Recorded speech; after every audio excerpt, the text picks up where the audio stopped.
ఒక అడవిలో ఒక కుందేలు ఒక ఎలుక ఎంతో స్నేహంగా ఉండేవి. కాని కుందేలుకు కొంచెం కాదు, ఎక్కువ అహంకారం. ఎలుక కనిపించిన ప్రతిసారి నాతో సమానంగా పరిగెత్తగలవా నువ్వు అని ఎగతాళి చేసేది. ఎలుక మాత్రం నవ్వుతూ మౌనంగా ఉండేది. ఒకరోజు ఈ మాటలు ఇంకొక ఎలుక విన్నది. అది కూడా అదే పోలిక, అదే ఆకారం. అహంకారానికి గుణపాఠం చెప్పాలి అని ఆ రెండు ఎలుకలు ఒక నిర్ణయానికి వచ్చాయి. మరునాడు కుందేలు మళ్ళీ మొదలుపెట్టింది. ఏమిటి, నువ్వు నాతో పందెం వేస్తావా అని ఎలుక శాంతంగా చెప్పింది. సరే, రేపు పందెం. కుందేలు నవ్వుకుంది. నాతో పందెమా, సులువు విజయం అని. మరునాడు ఉదయం పందెం మొదలైంది. గర్వంతో కుందేలు ఎలుకను ముందుగా పోనిచ్చింది. ఎలుక కనుమరుగైంది.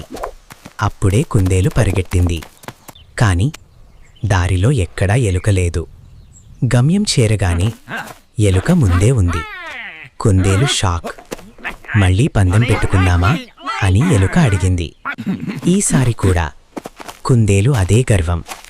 మళ్ళీ పందెం, మళ్ళీ అదే ఫలితం. ఒక్కసారి కాదు, 2 కాదు, 10 సార్లు. ప్రతిసారి ఓటమి కుందేలుకే. అలసిపోయి సిగ్గుతో తలదించుకుంది కుందేలు.